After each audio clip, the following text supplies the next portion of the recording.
a tarefa da grande comissão mundial. Sabe quem são? É você e sou eu. Chegou a nossa hora, Brasil! É a nossa hora, Brasil! Levanta e adora a Deus!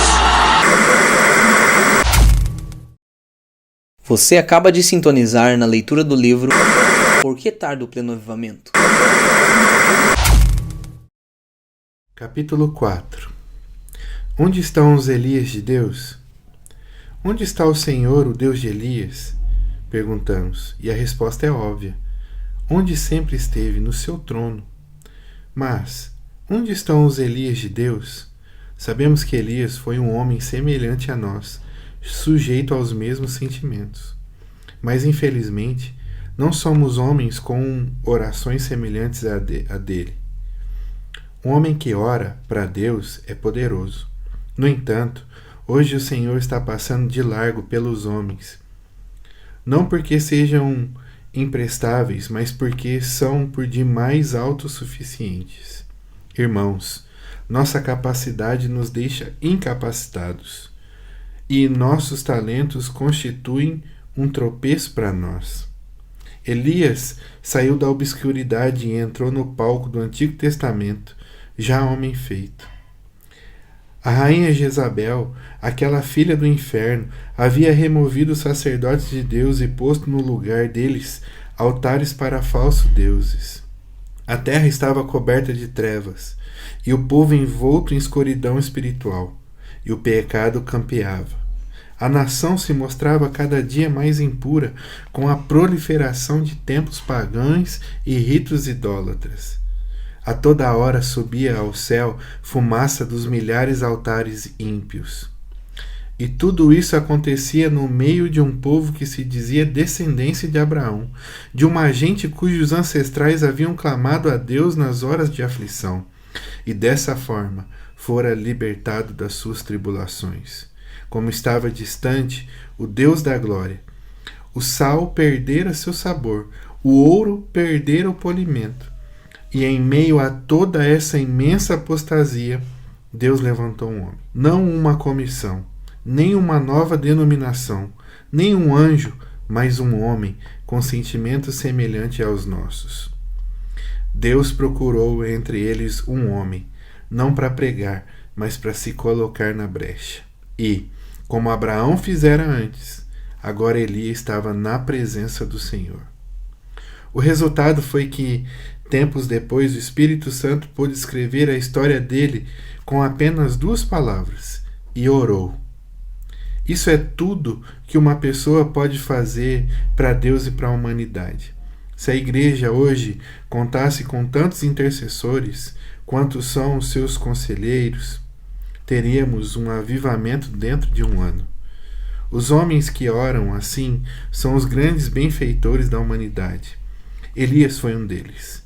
Ele ouviu uma voz, teve uma visão, experimentou o poder espiritual, avaliou o inimigo e, tendo Deus como parceiro, conquistou a vitória. E as lágrimas que derramou, a agonia de alma que suportou, os gemidos que exprimiu, estão todos registrados nos livros das crônicas de Deus. Por fim, ele surgiu para profetizar com infabilidade divina. Conhecia a mente de Deus, e foi assim que, sozinho, paralisou toda uma nação e modificou o curso da natureza. Esse homem decidido permaneceu firme e imperturbável, como as montanhas de Gileade, no momento em que cerrou os céus para que não chovesse. Com a chave da fé, que serve em qualquer fechadura, ele trancou os céus, pôs a chave no bolso e fez Acabe estremecer. Embora seja glorioso o fato de Deus poder usar um homem, ainda mais glorioso é ele ser atendido por Deus. Se um homem de Deus se puser a gemer no espírito, Deus clamará: deixa-me ir. Talvez nos empolgasse a ideia de operarmos as maravilhas que Elias operou, mas será que apreciamos ser banidos? Irmãos, se quisermos realizar a obra de Deus à maneira de Deus no tempo determinado por Ele, com o poder divino, teremos a bênção do Senhor e a maldição do diabo. Assim que Deus abre a janela do céu para nos abençoar, o inimigo abre as portas do inferno para nos intimidar. Receber a aprovação de Deus implica topar com a carranca do diabo. Simples pregadores podem ajudar muita gente, sem prejudicar a ninguém, mas os profetas de Deus agitam a todos, ao mesmo tempo que deixam o diabo louco. O pregador talvez agrade o povo, um profeta contrariará. O homem que se mostra descompromissado, inspirado e cheio de Deus está sujeito a ser taxado de impatriota por censurar os pecados de sua nação, ou de descaridoso, porque sua língua é como uma espada de 2 gumes, ou desequilibrado, porque o peso da opinião na maioria dos pregadores é contrária dele. O mero pregador é aclamado, o profeta de Deus é perseguido. Irmãos, pregadores, nós apreciamos imensamente os grandes santos de Deus do passado, os nossos missionários, mártires, reformadores como Lutero, Joe Bunyan, Wesley e etc. Nós escrevemos as biografias deles, reverenciamos os seus feitos, compomos-lhes elogios e erguemos-lhes memoriais. Fazemos qualquer coisa, menos imitá-los. Apreciamos o sangue que eles derramaram, mas não deixamos que derrame nem uma gota do nosso. João Batista conseguiu ficar 6 meses soltos. Em nossos dias, numa de nossas cidades, nem ele nem Elias teriam vivido 1 mês. Teriam sido presos antes disso, lançados numa prisão ou no hospital de doentes mentais, acusados de julgarem os outros e de não abraçarem um pouco sua mensagem. Nossos evangelistas hoje estão de olhos abertos contra o comunismo, mas não dizem uma palavra contra os outros ismos que inundam o país. Será que não existe um mensageiro hoje, cheio do Espírito Santo, revestido de toda a armadura de Deus para denunciar o inimigo com toda a autoridade? Somente a oração poderá manter acesa a chama de nosso coração e perseverar os nossos olhos fixos na visão. Esse Elias, que tinha um vulcão no coração e uma voz de trovão, surgiu no cenário do reino justo numa época bem parecida com esta que vivemos.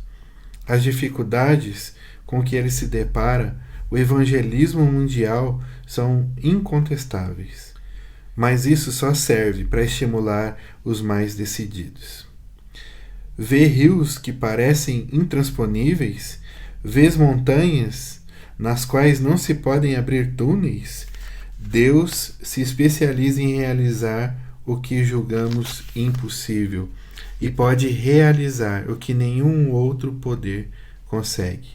O preço é elevado. Deus não quer ser apenas nosso sócio, Ele quer ser nosso proprietário. Elias viveu com Deus. Ele via o pecado da nação como Deus via. Entristecia-se por causa dele, do modo como Deus se entristecia. Repreendeu o pecado de modo como Deus o repreendia. Era fervoroso em suas orações e ardoso em denunciar os males do povo. Sua pregação nada tinha de brandura, era repassada de fervor, e suas palavras abrasavam o coração das pessoas como metal incandescente.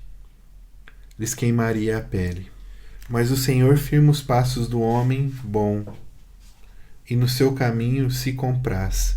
Salmo 37, 23. E então Deus orientou Elias. Primeiro disse: esconda-te. Depois, vai, apresenta-te.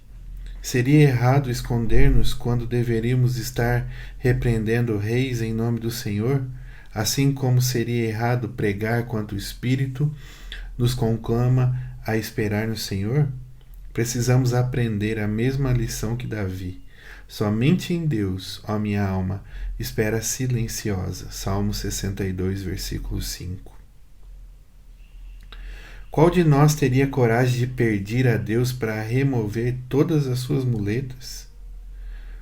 Os caminhos de Deus não são os nossos caminhos. Os caminhos dele são inescrutáveis, mas ele os revela a nós pelo seu Espírito. O Senhor mandou que Elias fosse para Querite, depois para Sarepta, para que hospedasse no hotel de luxo? Não. Ele ordenou que esse profeta de Deus, a esse pregoeiro da justiça, que ficasse no lar de uma viúva pobre. E depois, no Monte Carmelo, Elias fez uma oração, que é uma obra-prima de concisão. Responde-me, Senhor, responde-me, para que este povo saiba que tu, Senhor, é Deus, e a ti fizesse retroceder o coração deles. 1 Reis 18, versículo 37.